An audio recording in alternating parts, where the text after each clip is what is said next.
welcome to the Gotta Have Miami show. Ash is with me here. Here we are. And I understand this is episode number 20.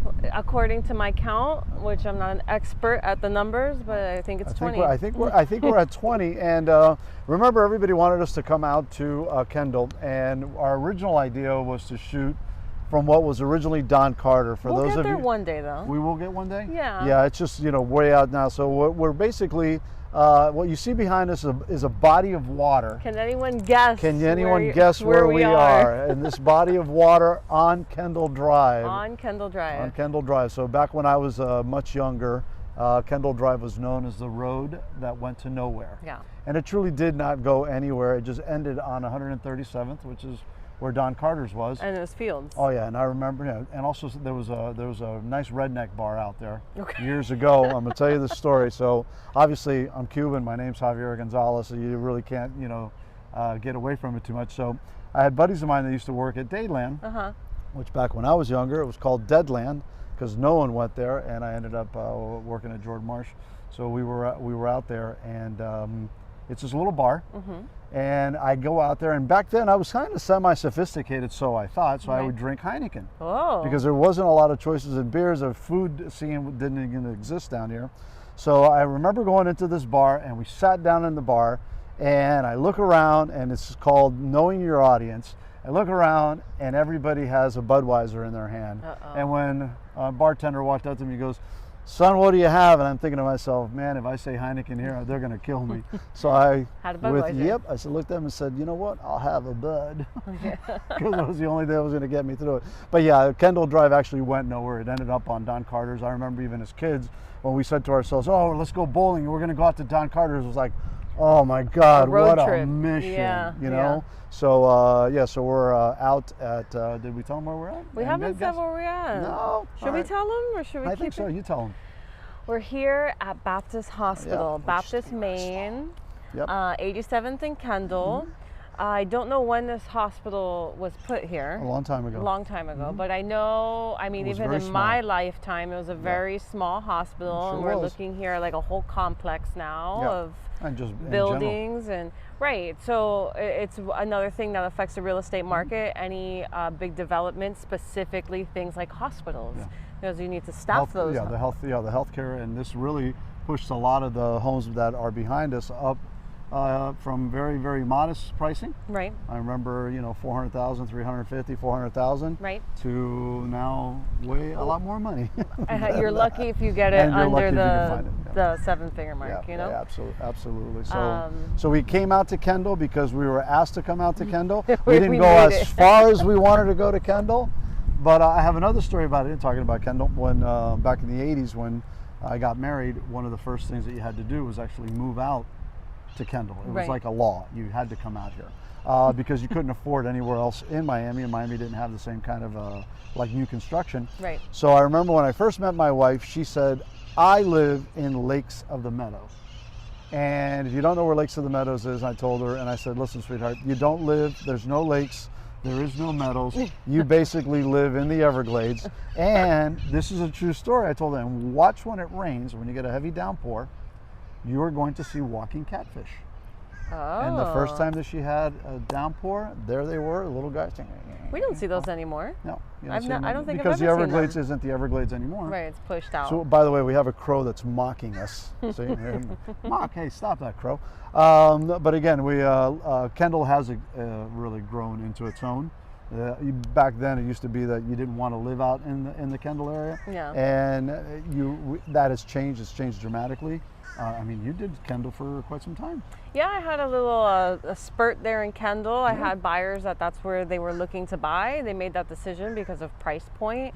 And with their price point, you were either going out to Homestead, Florida City, which was not an option for them, or you were buying something like in a not nice neighborhood.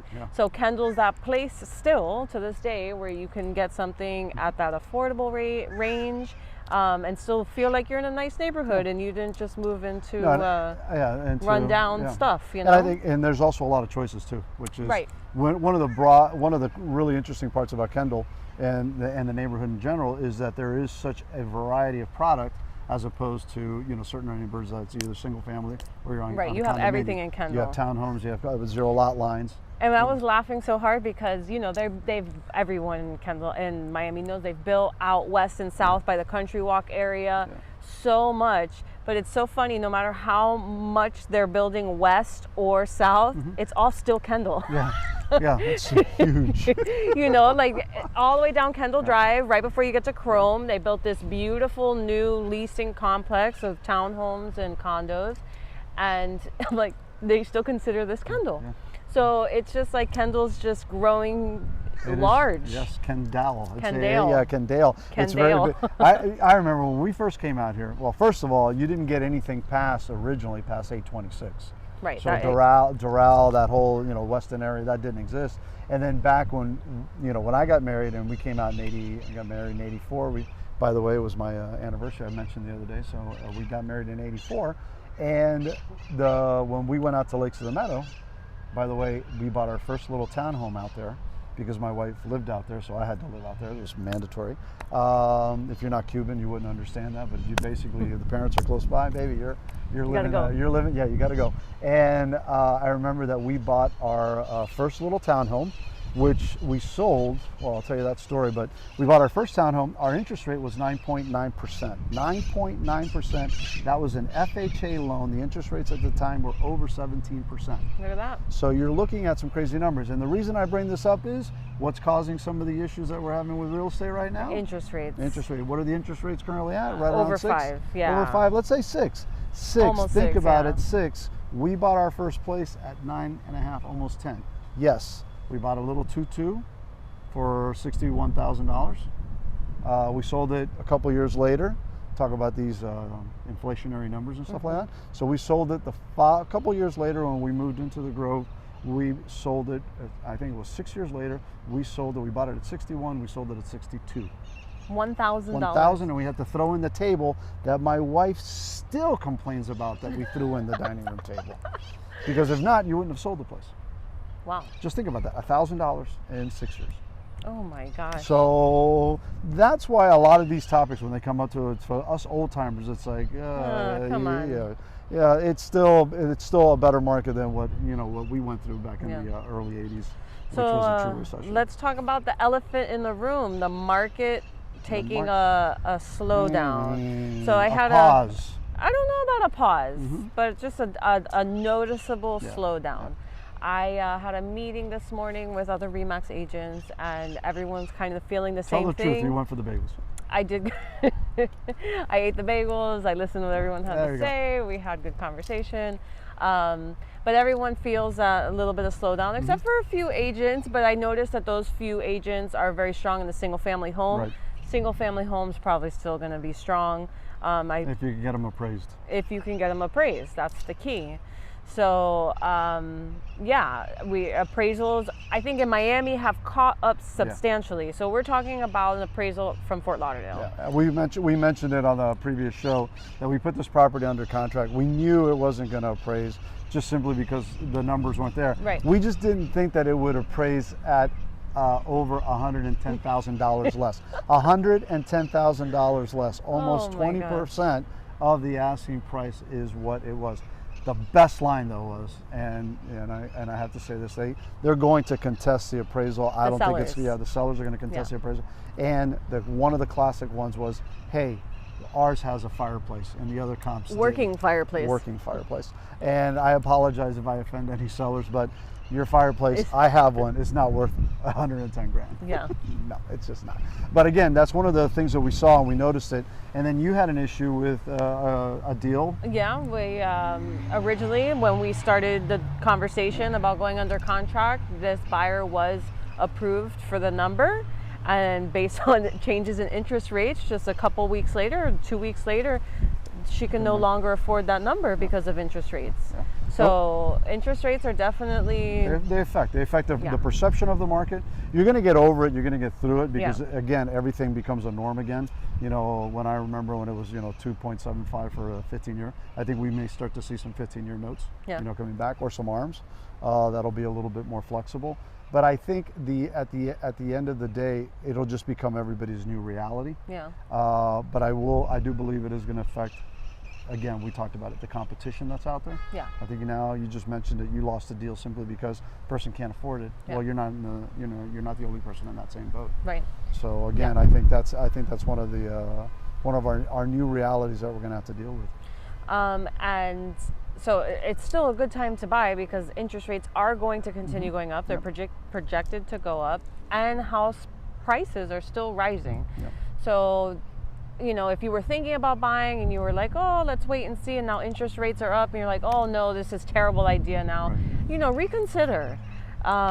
There's no better time to buy real estate than now, whenever that now is, really. It's not just now. There's an old saying, the only thing you know is now. I remember when we were talking about in February, no one knew that Ukraine was going to be attacked. Right. You didn't know that. You had no idea about that. U.S. intelligence did, but for the majority of the folks didn't know it. So you don't know what's going to happen. Yeah. And there's that whole saying, when's the best time to buy real estate? The time is now, today, because that's what you understand. And it's what's right for you, like what's right for. I spoke to somebody who wants to buy property. They are a renter and they want to buy property. They live in Coconut Grove. Considering went through the financing process to get pre-approved, and they decided they're going to buy property in another state and not to live in, and they'll continue renting in Coconut Grove because they're happy with their lifestyle, and they're going to buy property somewhere else. We had that comment from on the Miami House show that we did the other day. That somebody said, "Hey, would you recommend buying, outside of the country?" Outside of the country, and I said, "Yeah, I've always felt that if you're looking at an investment property, we're getting off on a different tangent, but we're going to bring it back into Kendall. Watch this. This is how this is done. So you look at investment properties and stuff like that. And I tell people, you know what? You can invest anywhere. Yeah. Usually you try to invest somewhere that you know or you understand, just simply because you know the market. Yeah. But if again, if you're from Iowa, invest in Iowa. Iowa.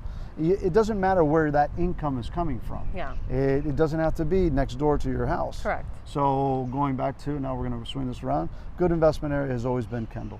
Yeah. And Kendall has always been a good area to invest in because, again, you have so many types of properties that you can actually buy into. Yeah. And I've always felt that Kendall was always a good investment. I always told my clients, listen, if you're looking, especially at the time, it was anywhere between that $200,000 to $300,000 range. I said it was a great opportunity to buy in Kendall. You can buy it a little bit cheaper, but Kendall offers a lot. It just offers a lot to a lot of people. You know what I mean? Your market isn't zeroed into hedge fund guys. Your market is to everybody from whatever type of employment that the local economy. Now you have downtown Dayland. You have Town and Country for entertainment purposes. Out by the West Kendall Baptist, you have that hospital and all of the buildings around it. Those are all jobs. A story about Town and Country. It was built.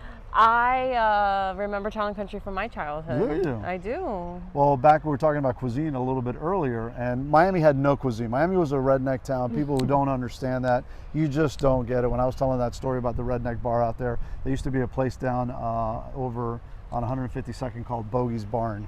Never heard of it. Yeah, you never heard of it. It's a cowboy joint also, going back to the days. But again, so it was, super, just a super redneck town, and we had no cuisine. And the first place that opened, which was Nouvelle Cuisine, was in Town and Country. I forget the name of the place. We were invited to go for the opening and stuff like that. And they served all of these little, really pretty portions, but they were yay big. So after we finished eating, we went to Versailles to get real food. So that's where Town and Country started. But again, I've seen it grow through so many things. We've been it's been teased upon from always from a certain segment of agents and actual residents. Yeah, Miami. I mean, Kendall's I don't want to call it a joke. I don't mean it's a joke. I grew up in Kendall. I was born in Kendall. I'm Kendall. But it's like a little joke of Miami. Like A-Rod said, it was the hood. He called it the hood. He said he grew up in the hood called Kendall. Nice. There you go. The hood called Kendall. But again, it's just evolved over so many years, and it's just gotten to a point where it is a factor in Miami real estate. Definitely. And, a big one. And again, I think you're going to go through, I was shopping for a client of mine out there recently, and you looked at some of the properties that were really tired, especially the condominiums or some condominium condos that are tired. Let's see how those are affected by our new condo laws and how, these these places that aren't maintaining their condominiums are going to be forced into it. And let's see how that affects pricing and just the actual appearance. I mean, I predict that I think investors are going to come in and scoop up those buildings that are in danger. Yeah. I think that's what's going to happen, because obviously Miami has the eyes of investors from all over the world.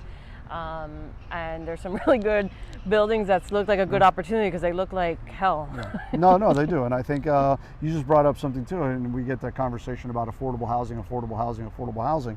And I remember, when I ran for commissioner, they asked me, and I always said it was very difficult to do affordable housing. And because of the amount of investment money that comes down, it's in the nature of the residents, the folks that live here, especially if you're from a Hispanic origin. This real estate is one of your first, investment plays. Right. And it is considered, a solid performing asset. But more importantly, a lot of the folks that come from other countries, Cuba is one of them, property rights are not the same as they are here. And also that home, that you've lost those. A lot of the people that have migrated here have lost that property, have lost that not investment, but their own personal property. So when they come here, the first thing is, I'm going to buy this. Right, they're going to recoup what was taken from them. And one of the other things they do is they pay for it, they get it, and they don't have a mortgage on it. And then if you're talking from an investment dollar, that's the worst thing you can do. Always carry a mortgage on your property, because if you have a property that's sitting there at $250,000, $300,000, you have $300,000 dead, right, doing nothing for you. So try to see if you can move that through the economy. Make the debt work for you. Make the debt work for you. So and move through the economy. Trading on equity, as they like to say. So that's one of the things. But again, welcome to Kendall. We will come back to Kendall because we're going to do one more show when we get really super enthused and we go way the hell out west. We're going to go or west. What I like to call East Naples. But we're gonna head out there. Keep an eye on the Kendall market. And I think we had a homestead request. We did? I think so. What was the homestead request? They want us to go to Homestead. Oh, that's true. Oh, Homestead, not homestead exemption. Homestead. No, Homestead. I have stories about Town. Homestead. I have stories about Homestead when I was a child, and my dad used to wake my happy butt up at 5 in the morning and take me south to go look at mangoes and avocados, because South Florida was always agriculture. Never forget that. That was our culture. And a lot of these properties, when you look around, they were at one time not plantations, but farms. Yeah. So that's one of the things that's our reality too. Anything else we want to touch on? No, that's it. It's Tuesday. It is Tuesday.